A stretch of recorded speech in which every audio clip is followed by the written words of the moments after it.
Hello everyone. આજે આપણે જોવાનું છે કે જ્યારે બી આપણે પ્રોજેક્ટ પીએચપીની અંદર ડેવલપ કરતા હોઈએ છીએ ત્યારે મોસ્ટ ઇમ્પોર્ટન્ટ પાર્ટ છે એનું લોગિન ફોર્મ. અને અહીંયા છે હું તમને એ બતાવવાનો છું કે પીએચપીની અંદર જ્યારે તમે પ્રોજેક્ટ બનાવો છો ત્યારે તમે કઈ રીતે એનું લોગિન પેજ ડિઝાઇન કરવાનું છે, એઝ વેલ એઝ તમે લોગિન માટે ડેટાબેઝ કઈ રીતે પ્લાન કરશો. તો અત્યારે જે હું એક્ઝામ્પલ બતાવું છું એ ખાસ કરીને એડમિન પેનલ માટે બતાવું છું કે જ્યારે બી તમે કોઈ એડમિન પેનલ ડિઝાઇન કરો છો અને એડમિન પેનલમાં જે લોગિનનું પેજ હોય છે, મતલબ કે એનો ડેટાબેઝ, તો એ ડેટાબેઝ કઈ રીતે ડિઝાઇન કરીએ છીએ એ મેં અહીંયા બતાવેલું છે. તમે અમારી સ્ક્રીન અત્યારે જોઈ શકો છો. જો અહીંયા મેં લખેલું છે ટેબલનું નામ admin_login. એની અંદર મેં ટોટલ છે 4 ડિફરન્ટ ફિલ્ડ લીધેલા છે. પહેલું ફિલ્ડનું નામ છે આઈડી, બીજા ફિલ્ડનું નામ છે યુઝરનેમ, ધેન આફ્ટર આવે છે password and then full name. તો ટોટલ 4 અહીંયા ફિલ્ડ મારા ડિઝાઇન કરેલા છે. ધેન આફ્ટર અહીંયા છે આઈડી માટે મેં રાખેલું છે ઇન્ટીજર 11ની size. Then after primary key. બરાબર, તો પ્રાઇમરી કી જે છે એ આપણે એના માટે યુઝ કરશી કે જ્યારે બી કોઈ બી પર્ટિક્યુલર રેકોર્ડ છે તમારે ડિલીટ કરવો, એડિટ કરવો હોય તો તમે બેઝડ ઓન ધ આઈડી ઉપરથી તમે કરાવી શકો. એટલા માટે મેં અહીંયા આઈડી ફિલ્ડ ડિઝાઇન કરેલું છે. ધેન આફ્ટર અહીંયા લખેલું છે યુઝરનેમ. તો યુઝરનેમ મેં અહીંયા લખેલું છે વેરકેર અને વેરકેરની સાઇઝ આપેલી છે 100. મતલબ કે અહીંયા જે યુઝરનેમ છે એ મેક્સિમમ તમે 100 કેરેક્ટરનું રાખી શકશો. બીજું આપેલું છે પાસવર્ડ. તો પાસવર્ડ અહીંયા આપી દીધું છે વેરકેર 100ની સાઇઝ આપી દીધી છે એની. ધેન આફ્ટર મેં ડિઝાઇન કરેલું છે ફૂલ નેમ. તો ફૂલ નેમ મેં અહીંયા ડિઝાઇન કરેલો છે, એની સાઇઝ આપેલી છે વેરકેર અને 100ની સાઇઝ. તો આ રીતે આપણું લોગિન ફોર્મ સૌથી પહેલાં તમારે ડેટાબેઝની અંદર ક્રિએટ કરવાનું છે. તો ડેટાબેઝમાં કઈ રીતે વર્ક કરવું, તો એના માટેનો મેં ઓલરેડી એક અગાઉ વિડીયો પોસ્ટ કરેલો છે. તો તમે મારા ચેનલમાં જઈ અને ડેટાબેઝ ક્રૂડ ઓપરેશન કરીને સર્ચ કરશો એટલે તમને મળી જશે ડેટાબેઝ ઇન્સર્ટ અપડેટ ડિલીટ. એમાં ટેબલ કેવી રીતના ક્રિએટ કરવાનું, ડેટાબેઝમાં રેકોર્ડ કેવી રીતે ઇન્સર્ટ કરવાના છે, એના બધા ઇઝી લેંગ્વેજમાં સ્ટેપ્સ આપેલા છે. તો એ તમે મારા બ્લોગમાંથી જોઈ શકશો. ઓકે, તો જો અહીંયા મેં ડેટાબેઝ ઓપન કરી લીધો છે. ડેટાબેઝ ઓપન કરવા માટે તમારે જસ્ટ ખાલી ટાઈપ કરવાનું છે localhost/phpMyAdmin. આટલું લખશો એટલે તમારો ડેટાબેઝ ઓપન થઈ જશે. અને અહીંયા છે મેં એક ઓલરેડી ડેટાબેઝ અગાઉ બનાવેલો હતો જેનું નામ હતું DB main. તો એ જ ડેટાબેઝ હું અહીંયા લઉં છું. એની અંદર જુઓ મેં ટેબલ ક્રિએટ કરેલું છે એડમિન લોગિન. તો જો ક્લિક કરું છું એટલે મારું એડમિન લોગિન ટેબલ ઓપન થશે. જો એના સ્ટ્રક્ચર ઉપર ક્લિક કરશે એટલે અહીંયા તમને ટેબલમાં ક્યાં ક્યાં ફિલ્ડ, એની ડેટા ટાઈપ શું રાખેલી છે એ બતાવું છું. તો જો અહીંયા ફિલ્ડનું નામ આઈડી, 11ની size integer, primary key define કરેલી છે. તેના આફ્ટર યુઝરનેમ વેરકેર 100ની સાઇઝ આપેલી છે. એ જ વસ્તુ પાસવર્ડની અંદર વેરકેર અને 100ની સાઇઝ ડિફાઇન કરેલી છે. એ જ વસ્તુ અહીંયા આપેલું છે ફૂલ નેમની અંદર, ફૂલ નેમમાં વેરકેર અને 100ની સાઇઝ. તો આ રીતે આપણે એક લોગિન ફોર્મ ડિઝાઇન કરેલું છે. ઓકે, ડેટાબેઝ ડિઝાઇન થઈ ગયો છે. ચલો નેક્સ્ટ આપણે સ્વિચ થઈએ છીએ ડેટાબેઝની અંદર ફોર્મ કઈ રીતે આપણે ડિઝાઇન કરવાનું છે એના ઉપર. તો તમે અહીંયા જોઈ શકો છો કે જુઓ મેં અહીંયા એક પરફેક્ટ ફોર્મ ડિઝાઇન કરેલું છે જેની અંદર યુઝરનેમ, પાસવર્ડ અને લોગિન બટન મેં અહીંયા રાખેલા છે. તો ચલો હું તમને એનો કોડ બતાવું છું કે એના માટે મેં કઈ રીતે કોડ લખેલો છે. ઓકે, જુઓ મેં અહીંયા મારો કોડ ઓપન કરેલો છે. તો સૌથી પહેલાં જુઓ મેં નોર્મલી ડોક્યુમેન્ટ ટાઈપ ડિફાઇન કરેલી છે. Then after HTML, then after head tag, એના પછી એક ટાઇટલ આપી દીધું છે. ટાઇટલમાં મેં લખેલું છે લોગિન પેજ. એના પછી અહીંયા લખેલું છે ફોર્મ. ફોર્મની અંદર એક મેથડ આપી દીધી છે મેથડ = પોસ્ટ. પછી જો અહીંયા એક ટેબલ લખેલું છે, ટેબલનું અલાઇનમેન્ટ આપી દીધું છે સેન્ટર. ધેન આફ્ટર આ કોડને આપણે પછી સમજશે, અત્યારે નીચે જઈએ છીએ. તો જુઓ અહીંયા નીચે લખેલું છે યુઝરનેમ, ઇનપુટ ટાઈપ આપી દીધું છે ટેક્સ્ટ. પછી આપેલું છે નેમ = યુઝરનેમ અને પાસવર્ડમાં આપણે લખેલું છે પાસવર્ડ અને ઇનપુટ ટાઈપ આપેલું છે પાસવર્ડ. નેમની અંદર અમે અહીંયા આપેલું છે પાસવર્ડ. ઓકે, તો ધેન આફ્ટર મેં અહીં એક બટન આપી દીધું છે સબમિટ બટન. તો સબમિટ બટન અહીંયા આપી દીધું છે input type = submit, name = login અને વેલ્યુમાં આપેલું છે લોગિન.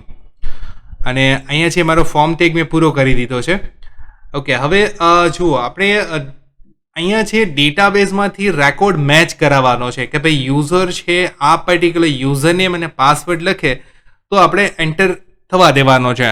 તો જુઓ અત્યારે જે મેં એક્ઝામ્પલ બતાવેલું છે એની અંદર એડમિન લોગિન માટેનું બતાવેલું છે.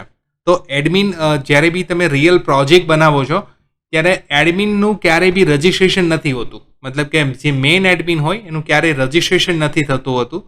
એ ડેટાબેઝમાં જ તમારે મેન્યુઅલી રેકોર્ડ એડ કરવાનો છે. તો જો હું તમને અહીંયા ડેટાબેઝ ઓપન કરી અને બતાવું છું કે કઈ રીતે રેકોર્ડ તમારે એડ કરવાનો છે. ઓકે, તો જો આપણું ડેટાબેઝ અહીંયા ઓપન થઈ ગયું છે. હવે અહીંયા આપણે ઇન્સર્ટ ઉપર ક્લિક કરવાનું છે. અહીંયા તમારે યુઝર નેમ લખવાનું છે અને અહીંયા પાસવર્ડ અને અહીંયા જે બી તમારે ફૂલ નેમ આપવું છે ફૂલ નેમ પ્રોવાઈડ કરવાનું છે. અને ધેન આફ્ટર તમે ગો પ્રેસ કરશો એટલે તમારું રેકોર્ડ છે ઇન્સર્ટ થઈ જશે. માની લો કે જો મારે અહીંયા લખવું છે એડમિન, પાસવર્ડ આપવો છે admin@123, ફૂલ નેમ આપવું છે મારે અહીંયા કેરિયર ઇન્ફોવે. તો અમે અહીંયા ફૂલ નેમ આપી દીધું અને ધેન આફ્ટર ગો ઉપર ક્લિક કરીશ એટલે આ પર્ટિક્યુલર રેકોર્ડ ઇન્સર્ટ થઈ જશે. તો જો આપણે અહીંયા ટેલી કરીએ બ્રાઉઝ ઉપર ક્લિક કરીને. તો જુઓ અહીંયા રેકોર્ડ છે મારો ઓલરેડી મેં જે તે સમયે એડ કરેલો છે. જો અહીંયા આપેલું છે યુઝર નેમ એડમિન, પાસવર્ડની અંદર આપેલું છે admin@123 અને ફૂલ નેમની અંદર ડિફાઇન કરેલું છે કેરિયર ઇન્ફોવે. તો જો અહીંયા આપણે બધી વસ્તુ એડ કરી દીધી છે, યુઝર નેમ, પાસવર્ડ અને ફૂલ નેમ. તો જો અહીંયા આપણે જે ટેબલ છે આ ટેબલ સાથે હવે આપણે મેચ કરવા માટેનો કોડ લખવાનો છે. તો ઓપન કરી લઈએ છીએ આપણું નોટપેડ. ઓકે, તો સૌથી પહેલાં મારે અહીંયા ફાઇલ ક્રિએટ કરવાની રહેશે કનેક્શનની. તો જો મેં કનેક્શનની એક ફાઇલ ક્રિએટ કરેલી છે જે મારું લોગિન ફોલ્ડર છે એની અંદર ઇન્ક્લુડ નામના ફોલ્ડરમાં મેં સેવ કરેલી છે. તો કનેક્શનની ફાઇલમાં સૌથી પહેલાં હું અહીંયા લખીશ session_start. ધેન આફ્ટર અહીંયા લખીશ connection equals to mysql_connect local host root password blank અને ડેટાબેઝનું અહીંયા મેં નામ આપી દીધું છે DB main. આ તમે જે તે સમયે જ્યારે ડેટાબેઝ ક્રિએટ કરશો ત્યારે તમને અહીંયા દેખાશે કે જુઓ અહીંયા ડેટાબેઝનું નામ આપેલું છે DB main. તો આના ઉપરથી તમે નક્કી કરી શકશો કે ડેટાબેઝનું નામ શું છે. તો જો ડેટાબેઝનું નામ મેં અહીંયા પ્રોપર આપી દીધું છે. ઓકે, હવે નેક્સ્ટ જે મારે કરવાનું છે તો એના માટે હું અહીંયા લોગિનની ફાઇલમાં પાછો જતો રહું છું. તો સૌથી પહેલાં જો મેં કનેક્શનની ફાઇલ મેં ઇન્ક્લુડ કરાવી દીધી છે. નેક્સ્ટ છે અહીંયા લોગિન DB ફાઇલ ઓપન કરું છું. તો જો લોગિન DB ફાઇલ પણ મેં ક્રિએટ કરી અને અહીંયા લોગિનમાં ઇન્ક્લુડ કરાવી દીધી છે. તો લોગિનમાં સૌથી પહેલો કોડ હું લખું છું if is set $_post login.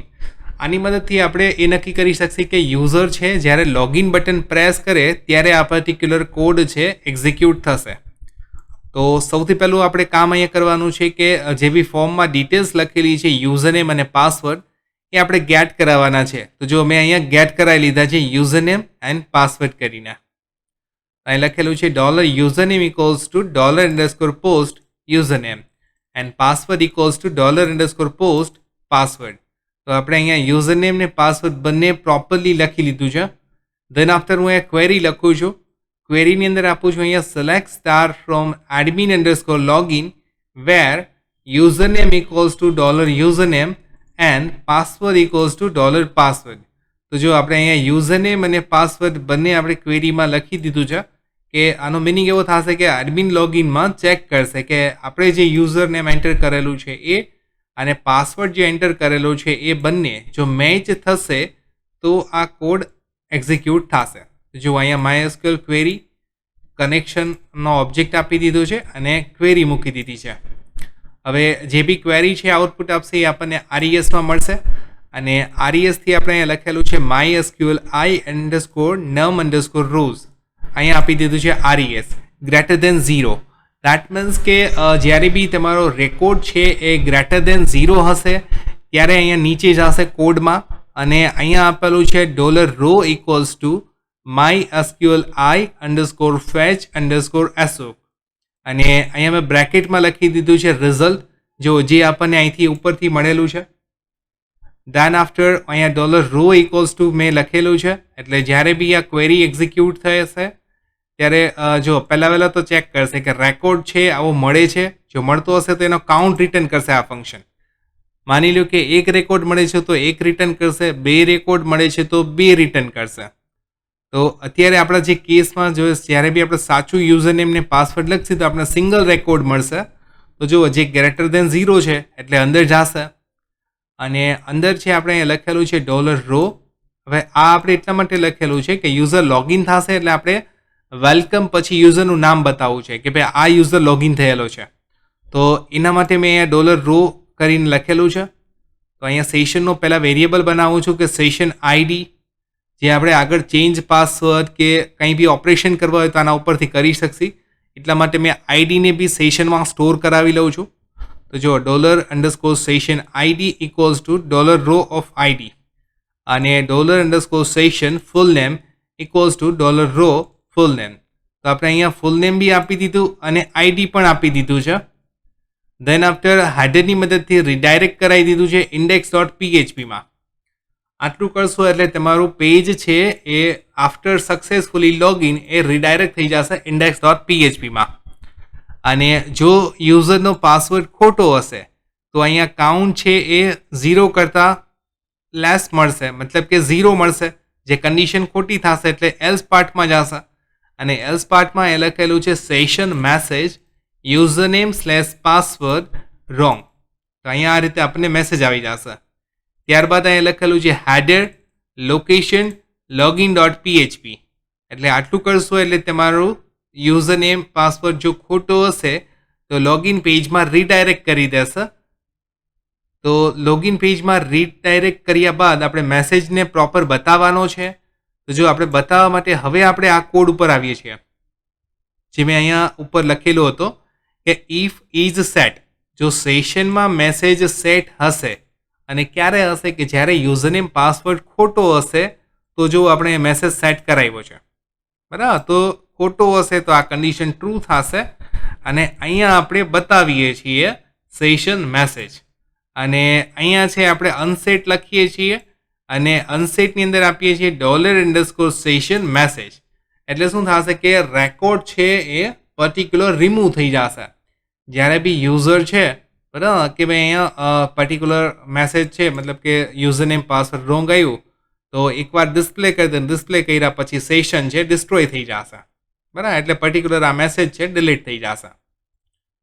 અહીંયા આપણે ફંક્શન લખેલું છે અનસેટ. અનસેટ લખશો એટલે પર્ટિક્યુલર એક જ વેરિયેબલ તમારો સેશનનો ડિસ્ટ્રોય થશે. તો જુઓ આટલું મેં લખેલું છે લોગિનના કોડમાં. હવે આપણે આવીએ છીએ index.phpમાં.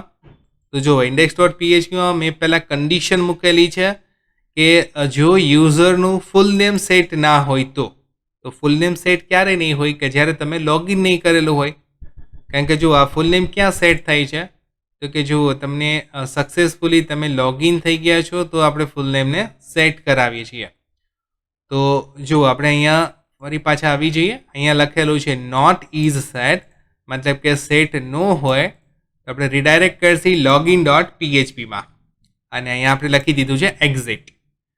દેન આફ્ટર આપણે અહીંયા હોમ પેજ કરીને ડિફાઇન કરી દીધું છે, અને વેલકમ ટુ પછી આપણે અહીંયા પ્રિન્ટ કરાવે છે $_session ફૂલ નેમ. તો આપણે અહીંયા ફૂલ નેમ છે ડિસ્પ્લે થશે, અને કાંઈ લોગઆઉટ માટેની લિંક આપી દીધી છે કે યુઝર જ્યારે આના ઉપર ક્લિક કરશે એટલે લોગઆઉટ થશે. જો લોગઆઉટમાં સૌથી પહેલાં આપણે શું કર્યું છે તો કે કનેક્શનની ફાઇલ આપણે એડ કરેલી છે, બરાબર. એટલે સેશન ઓટોમેટિકલી સ્ટાર્ટ થઈ જશે, કારણ કે જો કનેક્શનમાં સેશન સ્ટાર્ટ લખેલું છે. તો જો અહીંયા સેશન આપણું સ્ટાર્ટ થઈ ગયું, અને પછી આપણે સેશનને ડિસ્ટ્રોય કરશી. કારણ કે સેશનને ડિસ્ટ્રોય કરવા માટે અથવા સેશનનો કોઈ પણ વેરિયેબલ તમારે ડિલીટ કરવો છે, પ્રિન્ટ કરવો છે, કંઈ પણ ઓપરેશન સેશનનું કરવું છે તો સેશન આપણો સ્ટાર્ટ હોવો જરૂરી છે. એટલા માટે આપણે કનેક્શનની ફાઇલ લખી નાખી એટલે સેશન સ્ટાર્ટ થઈ ગયો. ધેન આફ્ટર આપણે લખેલું છે session_destroy, એટલે સેશન ડિસ્ટ્રોય થઈ જશે. અને ધેન આફ્ટર મેં લખેલું છે હેડર. હેડરની અંદર આપેલું છે લોકેશન, એની અંદર લખેલું છે login.php. એટલે અહીંયા આપણે લોગિનના પેજમાં રીડાયરેક્ટ થઈ જશે આફ્ટર લોગઆઉટ કર્યા પછી. તો જો લોગઆઉટ કર્યા પછી આપણે આ પેજ ઉપર આવી જશે. તો આ રીતે આખો લોગિનનો કોડ લખેલો છે. ઓકે, હવે આપણે બ્રાઉઝરમાં આને રન કરાવીએ છીએ. ઓકે, તો સૌથી પહેલાં હું અહીંયા ખોટો યુઝરનેમ પાસવર્ડ એન્ટર કરું છું. યુઝરનેમમાં એન્ટર કરું છું એડમિન, પાસવર્ડમાં એન્ટર કરું છું એડમિન અને આપું છું લોગિન. જો અહીંયા આપણે જોઈએ છે એડમિન બે લખેલું છે.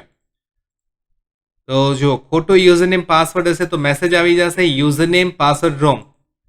હવે આપણે પરફેક્ટ લખીએ છીએ એડમિન અને admin@123 લોગિન આપીએ છીએ. જો અહીંયા આપણું પરફેક્ટલી લોગિન થઈ ગયું છે. તો અહીંયા આપણું ફૂલ નેમ પણ આવી જાય છે.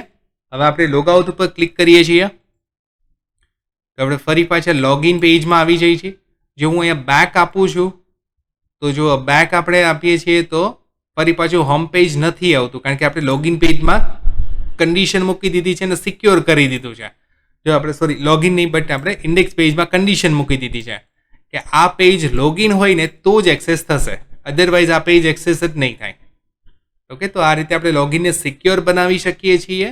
અને જે તે સમયે તમે જ્યારે બી એડમિન પેનલ ડિઝાઇન કરો ત્યારે તમારે આ જ રીતે આખું લોગિન ફોર્મ ડિઝાઇન કરવાનું છે. ઓકે, આશા રાખું છું કે તમને લોગિન ફોર્મ કઈ રીતે ડિઝાઇન કરવું એ ખ્યાલ આવી ગયું છે.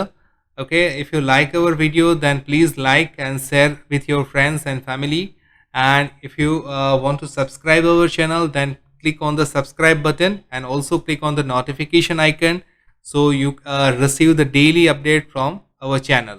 So thank you guys.